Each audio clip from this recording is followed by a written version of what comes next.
Good night, everyone. Welcome, welcome, welcome. So, Hi. hi. Good night, everyone, and welcome to another episode of Caribbean Women's Network's virtual show.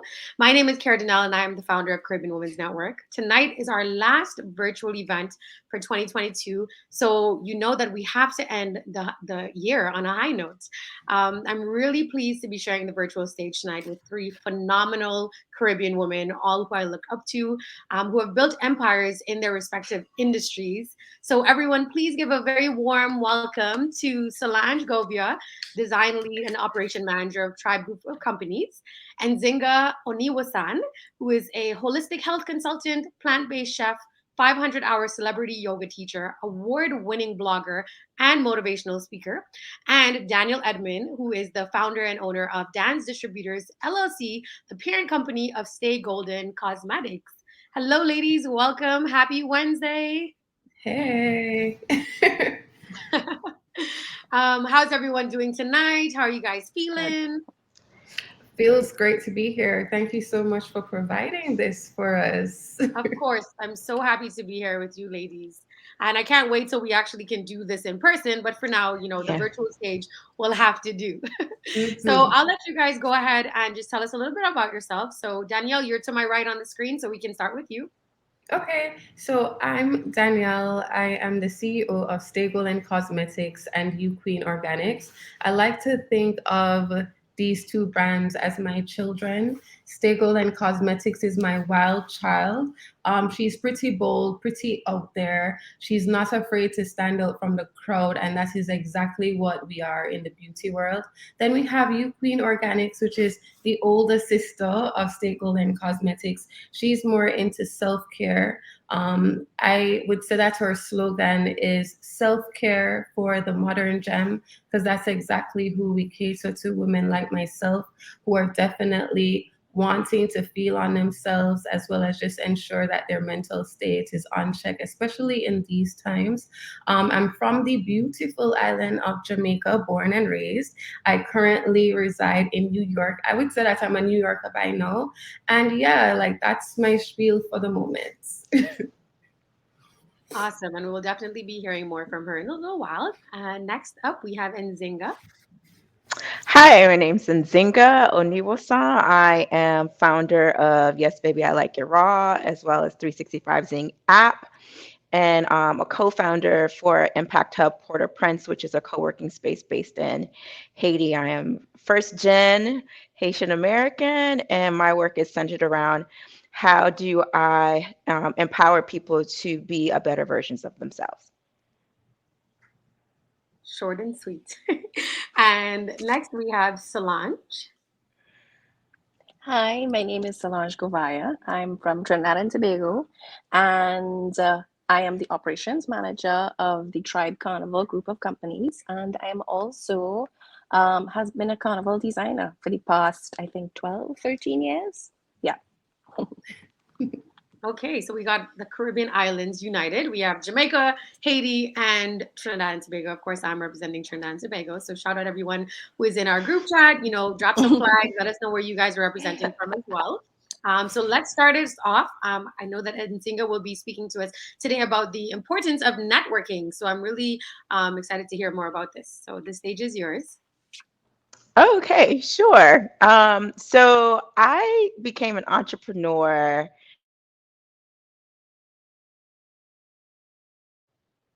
Okay, so I became an entrepreneur in 2005. And so essentially, I've been an entrepreneur for the better part of my adult life.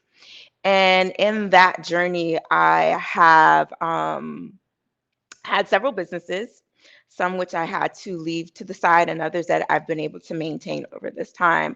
And one of the things that was really significant for me was the power of relationships. And oftentimes we don't talk about that in the entrepreneurship space. And oftentimes it's really difficult for us to establish good rapport with different institutions and individuals as well. And so when I became an entrepreneur, it was because of a relationship. I had people around me who saw what I had as my potential. And they were like, why are you working for someone? You know, at the time I was pre-med, I was majoring in neuroscience, and was my plan was to become a neurosurgeon. But I pivoted, which is the Caribbean parents' nightmare when you come to the States. Like, no, like, you only have several options: doctor, nurse, lawyer, engineer, all of those elevated things. But as I was trying to figure out what direction I was going to go in, I had friends who are like, hey, like, you're really good at all of these things, and there's no reason why you couldn't manifest a business through that. And so here I am 17 years later, and I've been able to, if had I had not the right people around me, I don't think I would have necessarily made that leap, because there were more people around me who were telling me to follow this path. And in my path, I'm still working as a healer, just not in the traditional sense of what my family thought would be appropriate, or even for myself. And so it's also important in terms of this networking and relationship building that you have the right mentors around you and the right people around you, and asking the right people questions. Because in my journey, there were times I wanted to pivot, and I asked the wrong person, what do you think? And they told me not to go there. And ironically, one of these individuals is doing the very things that they told me that I could not do at that time. And a lot of the relationships I established has allowed me to get certain contracts. I've built a name for myself. I guess I didn't speak to, like, one of the spaces I work with is I do a lot of consulting in the educational space. And because I've been doing that now for 17 years, I don't really have to look for contracts.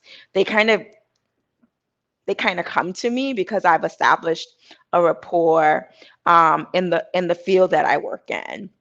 And so that's really helped me to move forward. And those relationships have also helped me to escape faux pas in terms of my journey. And so you want, in that relationship building, I would say that you also want to make sure you have people who will be honest with you, and people who have been in the industry. Oftentimes as entrepreneurs, particularly now that social media is a bigger thing, because when I became an entrepreneur, it was just starting to really, like, broaden, is that you don't want to talk to people who have 9 to 5s. They won't have the insight you need in the moments where contracts are not being paid on time, when a recession hits.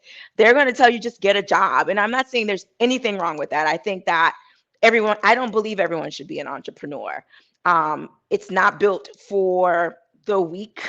And there's, everyone talks about on social media the highs that can be there, but very few people talk about the lows, where you're not sure how you're going to pay certain things, where you might be having you're pulling from Peter to pay Paul, and you need mentors and people around you who can push you through when the decision you made can be really depressing, and you're questioning whether or not this was the right thing for you to do. And I don't think that a lot of people have people who are having those honest conversations with them, which is why that's something I advocate for a lot. And also, by having that network around you in those moments when you're in distress, you know that you've established a relationship with people where people can actually work with you. And I didn't know that on the front end.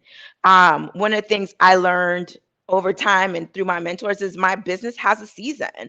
When I jumped into entrepreneurship, I just thought that the money was always going to be flowing, because the way I transitioned, I was working a 9 to 5, and then I started my business, and I transitioned out of my 9 to 5 when I was making more money through my business than I was through my 9 to 5, and I had saved up a chunk of money, so I felt really secure.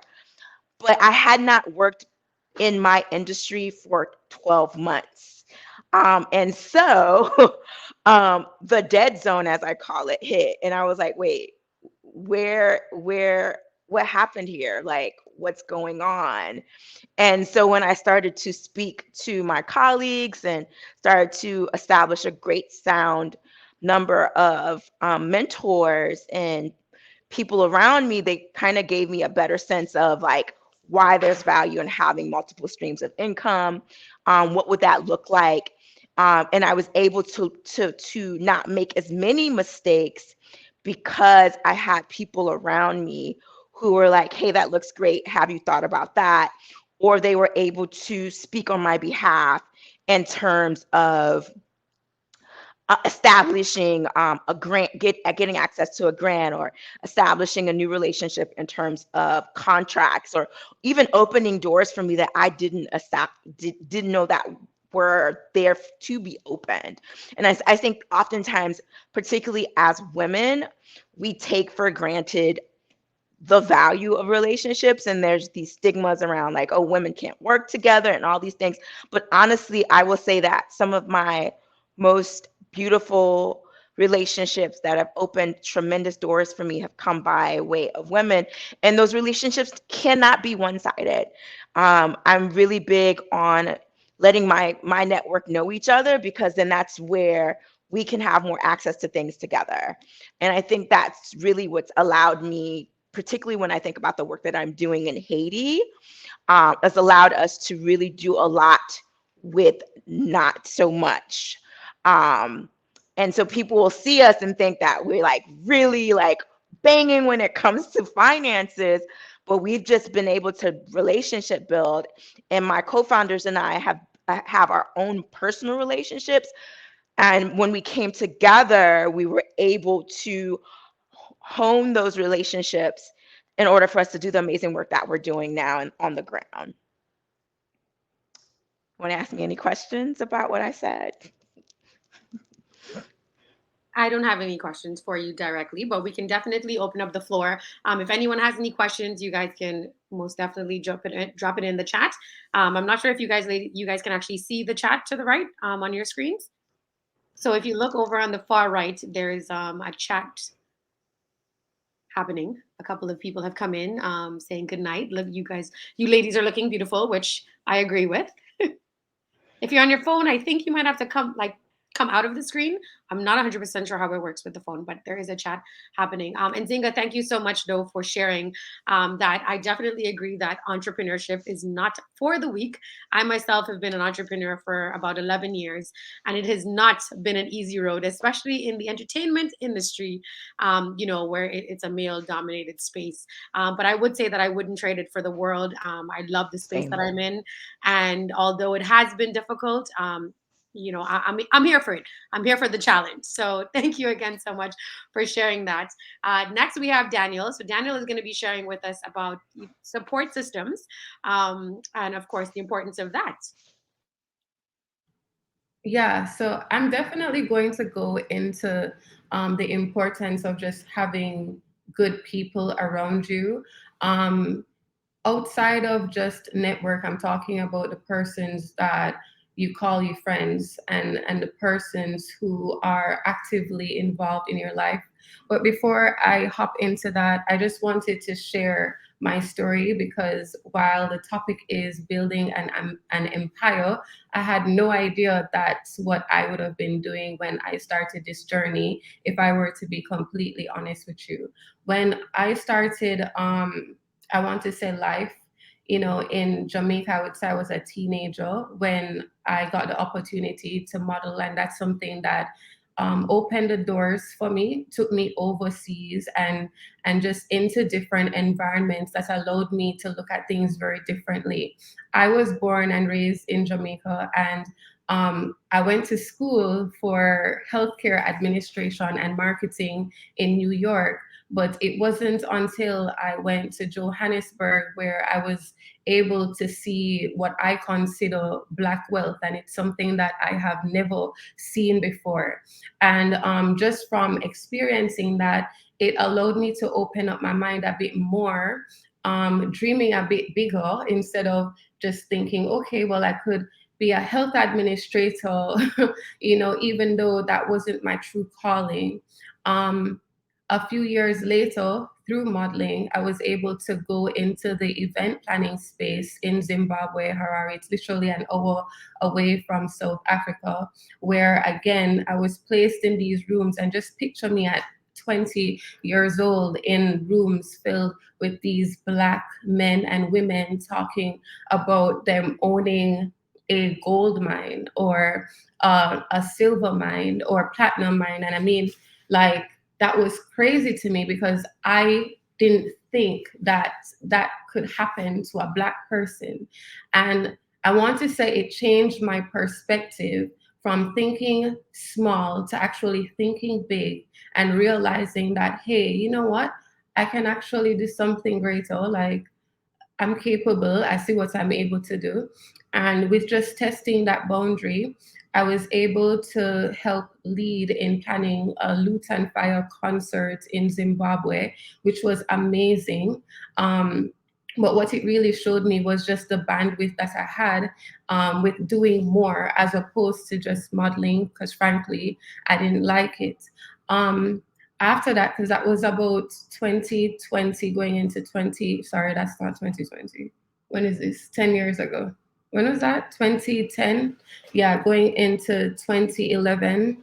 I graduated from college after doing that event, and I decided that I was going to give it a try and actually see whether or not I wanted to be in healthcare. I didn't know that I really didn't want to be in healthcare. But after spending about 2 months in and deciding that, you know what, like, I'm going to take this bet on myself and put all the money that I've made and sort of pour it into something else. Wasn't sure what it was going to be, but I decided that I was going to pour it into something else that was a bit more aligned with who I wanted to be. And I found that being in the space of beauty, because I always loved the fact that, you know, just feeling beautiful made me feel better. And I realized that, you know, when women especially feel good about themselves, when they feel beautiful, they're able to do more and do better. So that's what I honed in on. I want to say around 2016, because I started my business in 2013. And this is just to show that this is a trial period. Like, nothing ever happens overnight in the world of entrepreneurship. I started my business in 2013. And I want to say that we came out of the reds in 2016 when we went super viral on Instagram. One of our major products is called the glitter lip kit. Is known as being kiss proof, party proof, drink proof. It's literally created for your city girl. And it took off. And what that allowed me to do was sort of learn very quickly. We had to put in systems. We had to learn how to fulfill. We had to put certain things into place just to allow us to serve our new customer base, you know. And from that, we were able to build out this brand. That was 5 years ago.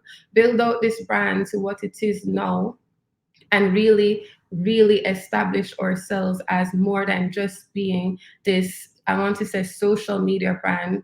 At the moment, we're currently in Urban Outfitters as well as the Allure store. We've had persons like Cardi B, Nicki Minaj, Lizzo Worst recently, and we really ascertained a great deal of success for ourselves.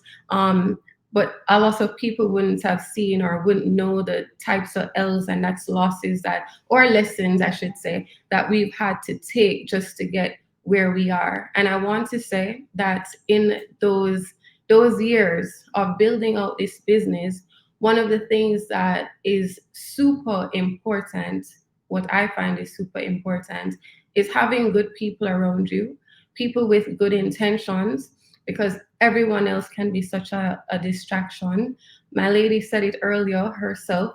In terms of network, it's so important to be talking to the right people, because just one person who may not feel so well that one day can throw you off with their ideology of what they think is best for you, which isn't really so. So I would definitely say have true friends, people who understand your drive, understand your heart, understand what it is that you're going after, and having these people help impact you and influence you to go further, rather than listening to persons who may not have the best intentions for you. And a lot of that comes from trusting your instincts, trusting your own judgment, and also understanding who you are, what your big picture is, what your vision is for yourself, and ensuring that you're aligning with people who are like you. Yeah. I definitely love that. And, it's very important to, you know, be around people that vibrate on your frequency, that's really the key. And For as you were sure. saying before, a lot of people see the success, they see all of the nice cars and the nice house and the travels and the trips and all these other things. And they have no idea the work that you put in, the challenges that you've gone through, the struggle, the nights of The tears. tears. Exactly, because I've had a lot of those. I've definitely had a lot of those nights of breaking down, to my support system, and they don't see it. So people really need to understand that this does not happen overnight. Maybe 1 in 10 million, someone will be an overnight success, but you have to be consistent. You have to be disciplined. You have to put in the hard work. And there's going to be my pores just raised because there are a lot of no's. A lot of people will close that door, and you have to be strong enough and dedicated enough and believe in your product and your service that you will be able to overcome, and you will be able to be a success. But it's not all flowers and fruits at the end of the day. So thank you so much for Exactly. sharing that. Of Before we go on course. to Solange, I'll actually just like to take a quick minute to shout out my sponsor. So GENXS is officially going to be in Jamaica Carnival. It's a brand new band. This segment is powered by them, so it would not have been possible. So if you guys are going to Jamaica, make sure you guys check out GENXS. Their Instagram is GENXS Carnival, and then or GENXS Jamaica. I'll have to double check that, as well as their website. But they will be on the ground, first time ever, April 16th. Daniel, I hope you're going to be in Jamaica with us. Solange and Zinga, I'm not sure if you've done the whole Trini Carnival, but we can start you off because it might be a little bit late to plan for Trinidad. We could plan for Jamaica. So shout out the entire team at GenXS. So yes, next up we have Solange. So welcome, Solange. Thank you. Thank you for having me.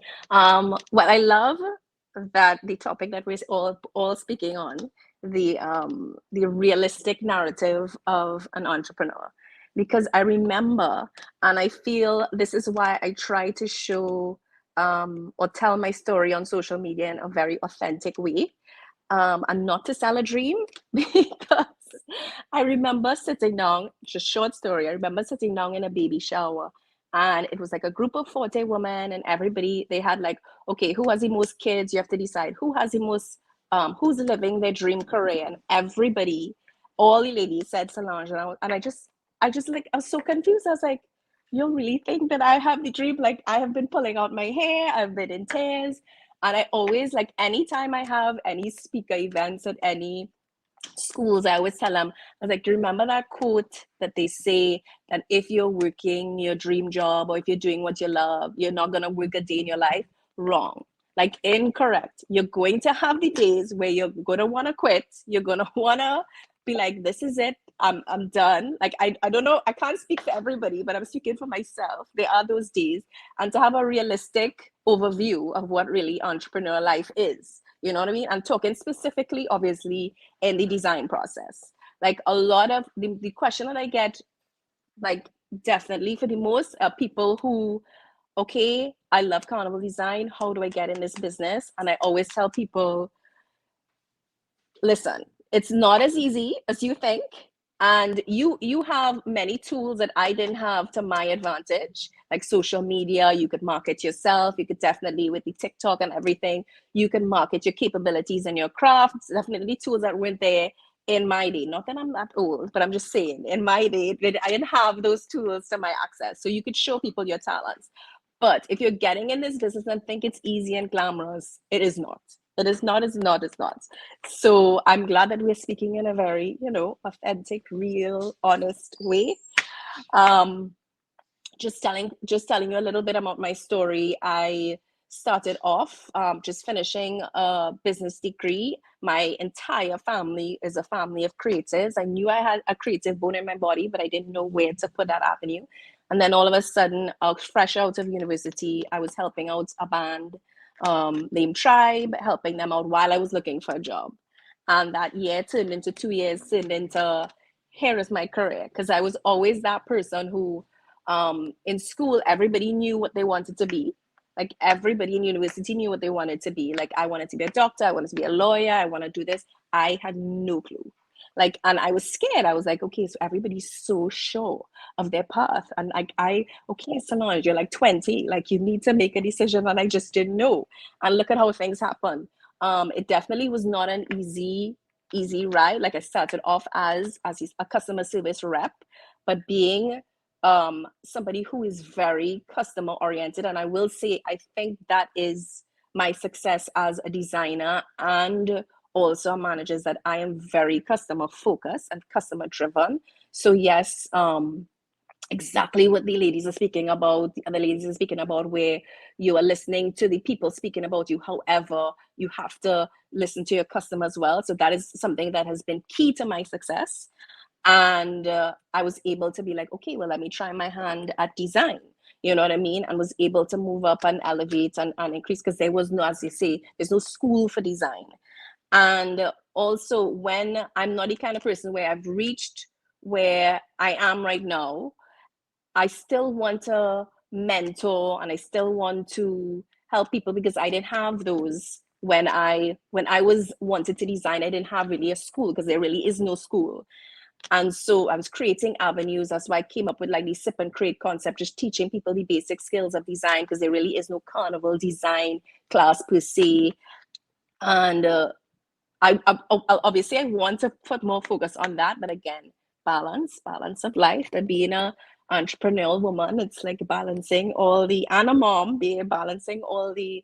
Somebody called me the other day an octopus. Like you have too many arms and too many different things. And I was like, yes, I need to reduce the amount of arms. But yes, just coming back, it's just a matter of, again, piggybacking on off of everybody, networking, yes, being focused, yes, being driven, yes, but having a realistic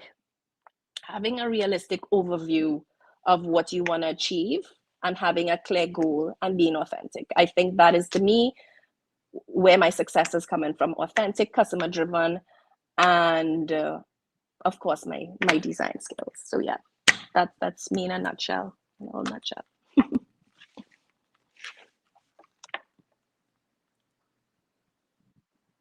You're on mute. This never fails. So thank you so much for sharing that with us. Now, ladies, the entire world is currently locked on. Billions of people are currently watching our show. What is one message that sits, very close to home for you guys that you guys would share? If there's one thing that you could tell every single person that's watching here, what is it that you would tell them? So I will give Danielle the opportunity to share her message. The first thing that came to my mind was enjoy your life. Like seriously, Amen. because listen, based on what I've experienced, I could spend my entire day working nonstop. I can do this all day, and there will always be work left to do. But you see, the people who you cherish, the people who you love, your parents, your grandmother, your good friends, your bae, like it's so important to go live your life, enjoy your life with those people while we're here, and not get too caught up in just work and trying to be successful, like have successful relationships as well. The obsession with hustle culture that we have. So we have to stop it. It's so unhealthy. We have to stop, man. So Yeah. unhealthy. Yeah. Yoko and I were just actually talking about this last night, where it's like, you reach a goal and then it's like, okay, what do I need to reach next? What's on, I bought a house. What's the next car that I'm buying? Or we never really actually appreciate the journey and the moment that we're in. And, Yeah. I can say for myself, it happens too. I finish a project and I'm on to, okay, what's the next event that we have to do? What's the next thing? And sometimes I have to like reel it back in and say, you've arrived at where you wanted to be. These are the things that you've prayed on for so long, and you get to Yes. that point, and God has provided for you, and you're here trying to think about, okay, what is next on my journey, and you're not appreciating. So I think that that's a message that's very, very important to all of us, especially people that are just on the go, entrepreneurs. It's always how can I reach the next goal, and we really need to just be more appreciative of the space that we're in, because I think gratitude is very important, of course. So if we're not appreciative of where we are now, we might not Yes. actually get to that next step, if we're not appreciative of this space, right? So thank you for that. And Zinga. I think it falls in line with the same thing that Danielle said. Make sure you make time for rest and play. Emphasis on rest, because it's so easy to burn out. And I think a lot of entrepreneurs are functionally depressed because the reality of of entrepreneurship is it can be tough and like depressing. And so just making sure that you, yeah, you could work for 24 hours, but make sure that the money that you're trying to save, it might be more effective in getting help than to try to do everything. So outsourcing is one of my forms of self-care, because I am really good at a lot of things, but that doesn't do me any good to do everything with my business. And then there are accessible ways to get help through like interns. There's even virtual assistants. But I think this idea of rest has been something that I've been really, it's in self-care has been really, really big. It's something I actually do for corporate institutions because we don't talk about rest. Like we were saying, burnout culture, like it's a badge of honor. Martyrdom is a badge of honor, particularly as women, because that's who we're talking to. It does no good for you to burn yourself out, because then when you burn yourself out, the business suffers, your family suffers, everything around you suffers. You can't make good decisions when you're not well rested. You end up making poor decisions. Like there's research to back this up.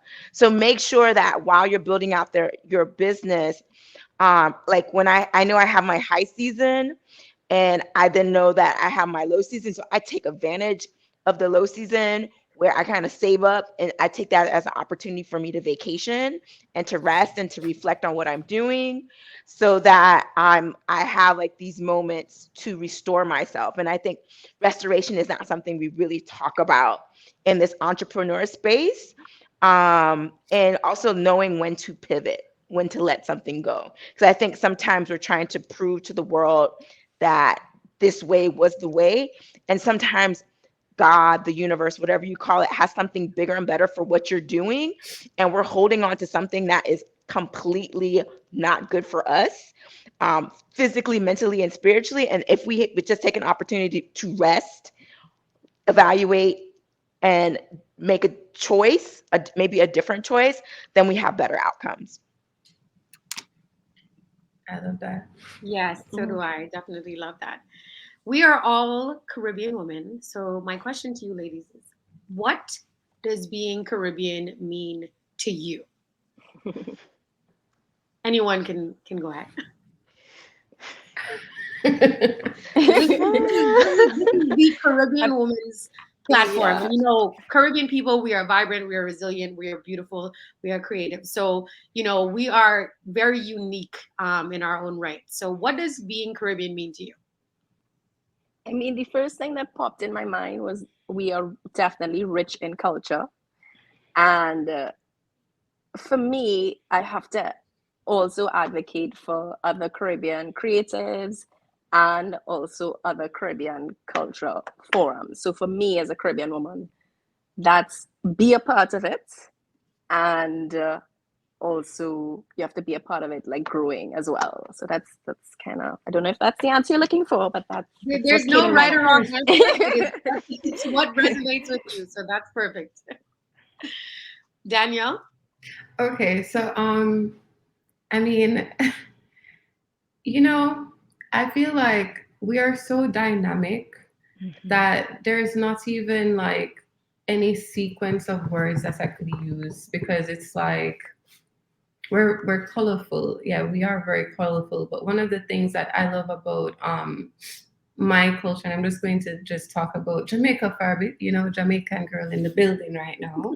Like one of the campaigns that my brand did, it's called the Island Girl campaign. And there's a reason why I went to Jamaica to shoot that campaign. There's even reasons why I worked with certain creatives. I want to tell you that that has been the most spectacular to this day, and this was back in 2018. It has been the most spectacular, beautiful campaign, storytelling, the essence of not just Jamaican lifestyle, but Caribbean lifestyle to an extent that I've ever seen. We've utilized the beauties of what we know Caribbean beauties to be. Like, I mean, you go to any Caribbean island, every single woman look good. Like, let's be real. But then outside of that, the talented production team that I have, like Mr. Bootleg Rockstar, for example, who came through for me last minute, literally took like 3 days to pull 22 looks depicting various types of island girl. We had a dancehall queen. We had a girl like Trenchtown. If you know anything about Trenchtown, that's where reggae started. That's where Bob Marley is from. We had girls representing Bacchanal, you know, Sac Passe, all in rich flavor, all storytelling these various shades of colors that we were launching. We had Lexon Art, Adrian McDonald, who is an artist to me. His photography is amazing, and every single time I look at his work, it's like poetry to me, you know. And I want to say that we're talented, we're bold. There's a reason why Rihanna is who she is, because she is inspired and fully of our culture, you know. And I feel like it is surely rich, and it is super dynamic, and it's irreplaceable, and it's rock starish, and it's epic, and it's loud, and it's just gorgeous culture, man. I don't have more words, but I feel like there's a ton more that I could use right now. I absolutely love every single part of it. I love it. I see Trini Jungle Juice in here with their Thai Caribbean rich. That's just what it is. And Zinken, what would you like to share? I mean, like they took a lot of what I was going to say. I think I was like, oh man, I feel like I'm about to bust out into poetry when I think about what Caribbean women are. And I was like, oh, the thing I said wanted to say is rich, but we're also like, there's like this dichotomy, like of resilience, because we're all these beautiful things in spite of a lot of things that are complicated in the Caribbean, and the fact that we can make wine out of water, like we're miracles, like we're magical, and we won't let anyone take our magic away, and so I think that's what I would add, because they definitely used a lot of the words that I wanted to go to. Rich, magical, beautiful, phenomenal. I'm taking all of the words. So I see that we have a couple of questions in the chat, so we can let me just pull these up really quickly. So the first question is for Nzinga. So what if you're introverted? How do you learn to get out of that shell when it comes to networking? It's a great question. Oh, that's such a great question. I would say there are some spaces where they create a networking opportunity. And I'm really big. I'm an entrepreneur, but my work in Haiti is I work with entrepreneurs, and I have the fortunate opportunity to direct the Academy for Women Entrepreneurs, which was like a global effort through the United States globally. And so sometimes if you're introverted, one of the things I suggest is dress in such a way that people are forced to stop and ask you who you are. So that helps you like step out of the comfort zone of being forced to speak to someone, or look at someone who like catches your eye and just try to speak to one person. I know it can be really hard to speak to someone if you're introverted. I want to own being introverted, but the reality is when I think about myself, I'm not that introverted. I'll go up to a stranger and be like, "Oh, I like your shoes." But one of my things when I don't feel like peopling, because although I am quote unquote extroverted, there are times I don't feel like peopling. I'll like wear something really fabulous, and then people will come up to me, and then I'll be like, so who are you? Like, tell me what you do. Oh, okay. And that helps me spark a conversation. And I think that's an easier way to start to feel more ease with it.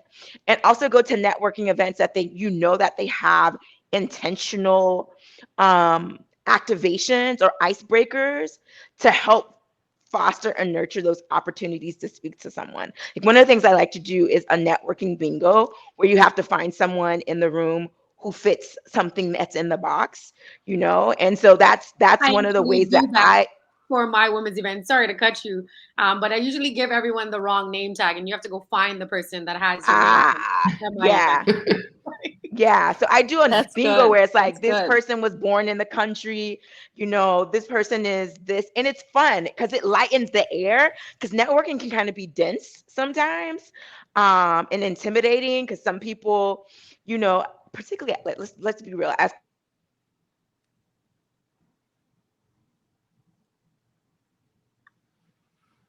I think her service is just reconnecting. We'll give her a second. can you see me now? Yes, we can. Okay, so I was like, of course. I will say this, that oftentimes, let's be honest, because we're Caribbean women, we have a stone face that we don't know we have, right? And like, and we could be the loveliest, most delightful person on the planet, but when we're in our minds or we're just kind of like observing our environment, we can look like the most conceited, non-approachable person. The resting face is real. Yeah, Yeah. and I have people who they're like, I didn't think I liked you when I first saw you because you seem stuck up, and I was like, I am the farthest thing from being stuck up. So I will also say smile more, because that makes you more approachable. Because oftentimes, if we're consumed with fear because social spaces feel uncomfortable, then our face might signal that we're not approachable. And so like if you make eye contact, don't waver away, like soften your eyes and smile and be like, hey, like what's your name? So that's another thing. Cause I know I have, like my friend calls a stand, and when I'm like this, I'm not mad, but look at this, like God made these bones that look like they will cut you, and that's not the case, And so also knowing that sometimes a person's not approachable, that we often don't know what's going on, and we often and we don't know what people are carrying, and just because they might not have felt approachable in that moment doesn't mean that they're not someone you can reach out to. And if networking events aren't your thing, you can always shoot someone an email, but let it be authentic, right? And again, like I said earlier, oftentimes new entrepreneurs are always coming at people like, what can you do for me? Right. And that's not establishing a relationship. A relationship is about reciprocity.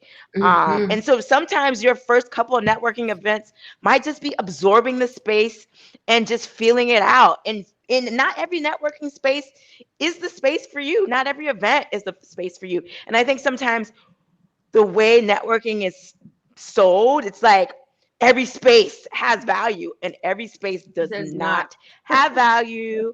It's not worth it. You've been better off working on your business and sending a message to someone. And also don't forget to follow up with whatever cards you get. Because I have gotten so much success in taking someone's card who I didn't necessarily speak to because they were overwhelmed, but following up and say, hey, really love this about you.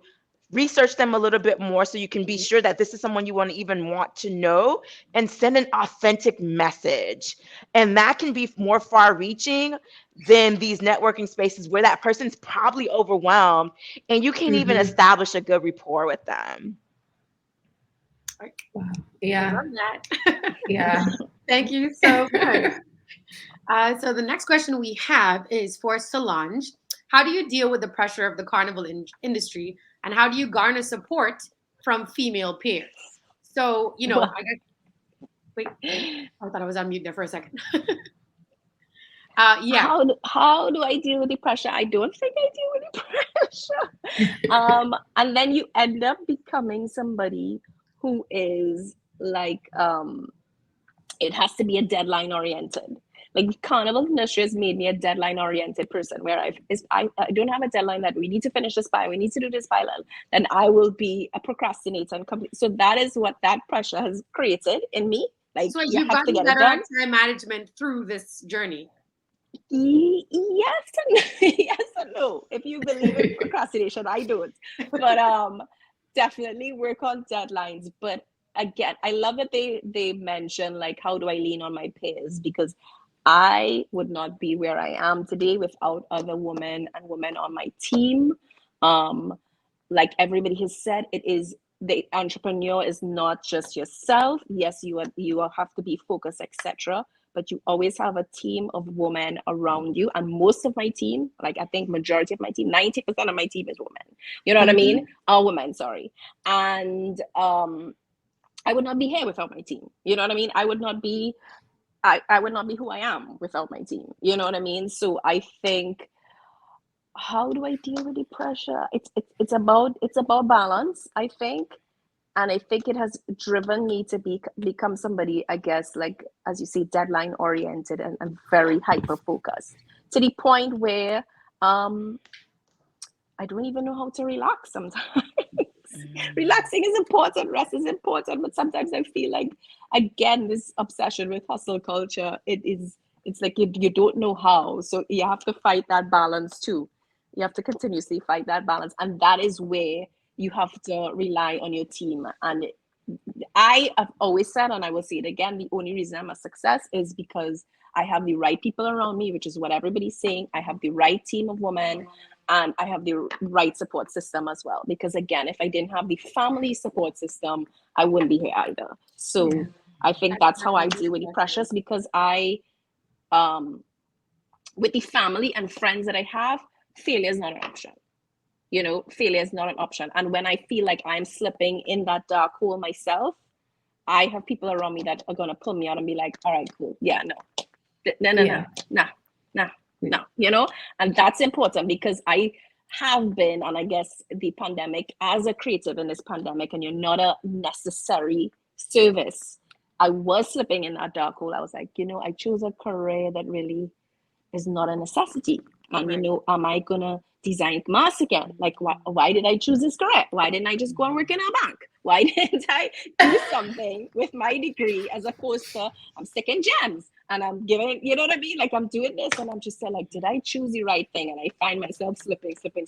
And then your team is there to be like, all right, cool, we giving you a day of self-pity, but we pulling you back out. We got you. We good. And that is, again, key again, what everybody is saying is that keeping the key people around you and listening to the right voices. Definitely, for sure. Yes, agreed. Yeah. Danielle, so I love that. someone asked, what are some tips for building a core team in a new market? Building a core team, well, one, it really depends on what your focus area is, right? And a team of what, right? Like, is it marketing? So I would say, like, right now, just from a personal experience, if I'm building out, let's say, the new age of marketing, because we see how marketing is shifting, this is what I've been doing, and this is things that I am implementing in my own business. One, someone who is highly efficient and well exposed and a user of TikTok, because TikTok has been, I want to say we've gone viral on TikTok like at least 20 times last year and a few times this year. And it has amassed like major recognition. I mean, that's why we were even on Allure. That's why TikTok created a glitter lip filter. So we would want someone who is pretty efficient at that platform. We have that person, Britt Brat, pick up yourself. Outside of that, we would build out like, so email, SMS still important at the end of the day. Like, if our social medias were to fall apart, where is our community, where we make sure, so we continue to collect emails. We're always collecting emails, we're always collecting people's numbers, and we're nurturing that community. So if we were to shut down on social media one day, we still have our newsletters that can push people into the direction of where we will be, or where we will be coming soon, or hey, this is what's going on, to keep them updated, and so on. Ads are definitely important. We need an ads team for just about every single platform. I want to tell you that a lot of our success has also been with just placing ads in the right place. So, for example, in 2017, Facebook was a great place to place ads. So was IG. But then you guys may have heard about like the iOS 14 update, where Apple stopped users from being tracked. So we were no longer able to, show up on people's feeds. But as a result of that, shift is important. And again, that's why it's important to look at what's happening, right? So now we know that what platforms can we use? So we know we can use TikTok, we know we can use Google Ads. So it's like literally setting up various teams around platforms that we know that can work, for us, whether it is building out again or email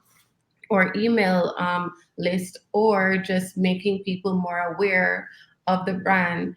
Outside of that, there's blogs and vlogs, aka YouTube. So if we're building out even that, blogs is very important for SEO, search engine optimization. Like there's a lot that I can really go in, but it's super important to build out those things, because you need SEO optimization to allow people to come to your website. That's how you get viewership. You want people to spend a very long time on your website. And as an e-commerce business, how do people do that? I mean, a lot of people just have products on their websites, but the longer people stay on your website, the more you're likely to be shown. So with having blogs, you allow persons to come through, read, and maybe sign up and learn something about your business, learn something about, hey, why is self-care important more now than ever? Like whatever that blog is, it's going to bring people to your platform.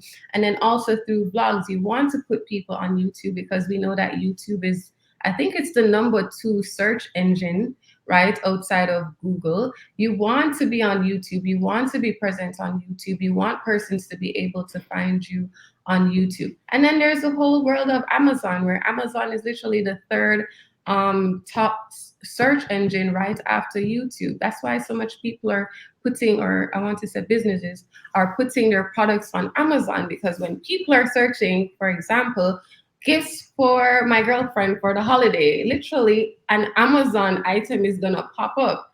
So if I were to build out a team, I would take like every single thing that I've noticed or realized or learned based on what I see current trends are, taking everything into perspective, prioritizing them, then finding the right people who have ample amounts of experience in that neck of the woods, and then ensuring that everyone's on the same page and know the objective, and then we're working full force to complete certain goals for each quarter.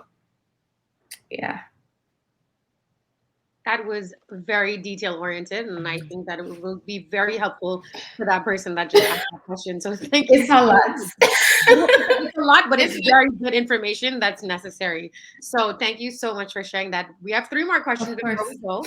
So, and Zinga, how do you decide between having entrepreneurial dreams or deciding if you should follow your degree into the corporate world? Well, you know what? Your degree will always show up in the work that you do. Unless you're completely left field with your degree and what you're doing. 'Cause I've been able to really use my neuro background so much in the work that I do as an arts integration consultant, or even in the work that I do in terms of holistic wellness, and the work that I do with the entrepreneurs, because in my work in Haiti, I'm really talking about self-care, because and why it's so important. And I'm able to then look at the research and break it down in a way that's very simplified to a lay person. However, there are the moments where I was like, yo, if I was a neurosurgeon right now, I wouldn't be stressed. But that's not true, because I would have a different type of stress, right?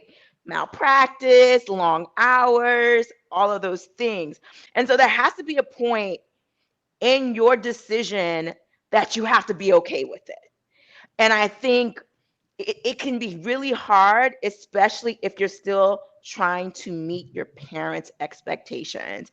And I would be lying to you if there are not moments where I'm like, man, like I think my parents are still disappointed in me. And I always have people, because I was a nerd, I got full scholarship. So they're like, oh my God, you were so smart, and look at what you're doing with your life. But like, I make sure like my parents feel validated that I'm still doing good when they see like the features. So I show the features like, hey, I'm still successful. I'm still doing things. I'm still making a change in the world, just not in the way that you thought. And they eventually come back around, because sometimes that question is not about us. It's the family in the background, and the reality is our parents didn't make the sacrifices they did for us to suffer, and that was something I had to like understand, why my parents were like feeling the way they did. And it's the truth. They didn't make the sacrifices they made so I could suffer. And so like how that underscores my work is I'm not going to suffer in this work. Like it pushes me more to be successful in the decision that I made, so that they knew that their work wasn't in vain. Yeah. Answer that. And Solange, what would be a good recommendation to reset in the event that you get derailed or discouraged? She's like, girl. I mean, I think I did answer that. I think anytime I'm derailed or discouraged, as I said, it's definitely the people around me and definitely the team that pulls me up.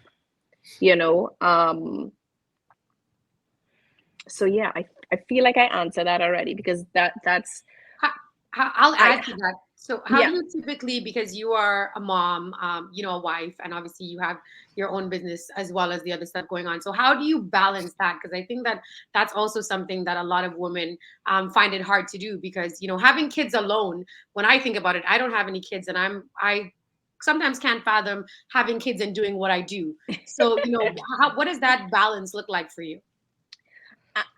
You don't. Like, you make certain, and I have to be realistic in they don't be sold by a mom. You could do everything, a working mom, and they're gonna be sacrifices. You're gonna miss a key meeting if you have to go home and make bedtime, right? And I'm gonna miss his first steps if I'm choosing to be on set all day making sure the costumes are shot properly, right? It is when women say, oh my God, you can manage it all. Sometimes you can't. There are going to be times where you don't feel like you can't. And every day I feel like I can't. You know what I mean? It is really, really difficult. And again, I have to be this realistic voice that it is to manage all aspects. And I always say, again, with the octopus arms, if you're pushing one higher, one is going to get lower, So it is not only the mom, the wife, the friend, like the friendship, being a friend, being an ally, being a worker, being a comrade, being everything. Like I find sometimes like now my friendships have diminished because I'm just hyper focused on work, and then work and mom, and then your friends are like, okay, well, we're not seeing you, we're not hearing from you, what's happening? But like you have to the balancing, and it is a work in progress. I have no right or wrong answer for you. You just kind of have to go with your gut and go with what's right. Right now, in the early years of my son's life, for me, it is imperative to give him more time. And I know that certain things, like my friends would understand, I don't put in as much hours of work over time, but I feel like I've built up myself and worked myself to a point where I don't need to do that. And again, that's where your team comes in, and your team pulls some stress off of you. Again, somebody who never used to like to delegate because I like things a certain way. Now I'm like, okay, delegating, like you need to handle it because I really, really can't. So yeah, that's kind of where I'm at. No right answer, no wrong answer. Just it's about balancing. And again, if you become focused too much on one, another arm is gonna drop. So yeah, Right. Well, these for me. conversations are never about, right or wrong. Like I said, this is just sharing the realistic situation, because there's a lot of people out here on social media, sugarcoating everything. People, young girls are on social media looking up to other people, and it's not a realistic situation that they're looking up to. So that's why I try to, encourage these types of conversations so people and women and younger girls understand that, it's not, again, it's not all peaches and cream at the end of the day. Mm-hmm. There's a lot of things going on your journey, but it's how you deal with it. And it's also, like you guys have mentioned several times, that support system that you have, having that core group of people that support you, that ride for you, and that are there to pull up your socks when you're doing crap, right? Mm-hmm. Yeah. So the last question that we have here is for Danielle, and that was, I believe, what was the best piece of advice you've ever received along your journey? Um, mhm. Quit your job. That was from Dr. Edwin Gwenzi. That was my mentor. He passed away 4 years ago. He was the person who gave me the opportunity to even be in South Africa and Zimbabwe. He was the one who ensured that I was involved in those projects. And the job that he was referring to was modeling, because he knew that I didn't like it. And he gave me some insight that I needed. And he just told me, like, quit your job. And I honestly knew I was going to. But it was good to have his support with that decision. So yeah. Okay. I want to say he was, like, one of those good voices in my ear, because he had my best interest, At heart. so yeah.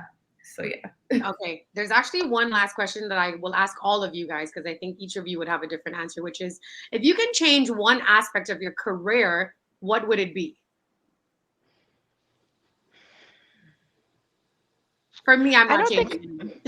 I wouldn't change. I wouldn't change anything. Because like I think a lot of times we lean on the good things, but some of my best lessons came in From not the so good. moments, yeah, the clouds and the lightning and the earthquake and the Hmm. hurricanes, you know. Hmm. And I think that there's we have to honor that life is about seasons. We don't really have seasons in the Caribbean, let's be honest. Right?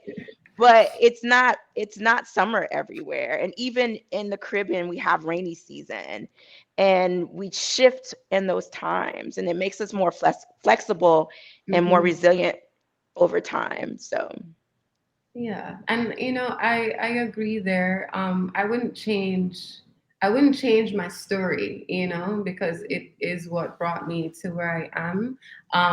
But I do know that, with being an entrepreneur, shift is important. So if we're talking about change in that capacity, where it's like, yeah, we have to shift, we always have to evolve, and we always have to shift. Then sure, eventually, the shifting it's in progress. But I definitely wouldn't change what has already happened. It's detrimental to this story. Yep, it made I Yeah. think you. same. Wouldn't change a thing. Well, I'm glad that we all agree on that. That shows, ladies and gentlemen who are watching, that your journey is what makes you, and your story is what it molds you. So, ladies, thank you so much for joining me tonight. I'm really just so happy to be able to share in the space with you guys, to learn more about you guys, and to like just listen to your truth, because that's what it's about. Just learning from one another and being able to understand that we all go through different things, but the most important thing is being able to support one another and understand that we might go through the worst storms, but there's always light at the end of the tunnel. So you just keep your faith and keep pushing. So I don't know if you guys have any final parting words before we leave, but again, I'm just truly so grateful to have been able to share space with you guys. Oh, Thank so you for having us. thank you thank you for so having much. us. Thank you. I love this talk. This was honestly super inspirational, like hearing from all of you ladies, and just being reminded that we're in this for a reason, and we're going at it for a reason. And yes, it's challenging, but it's all worth it. Yeah. So thank you. Yeah. Thank It you. is, definitely. I hope you guys have a blessed night. To everyone that was watching, thank you again for your questions. Thank you again for tuning in. And then thank you for sharing space with us tonight. You guys could have been anywhere else tonight, but you've been here with us. So thank you so much. Make sure you guys check out Caribbean Women's Network on social media, our website, and make sure you subscribe to the channel. And until I see you guys in the new year, be blessed, stay beautiful, and keep You doing too. amazing things, guys. You too. Thank you. Bye. Bye.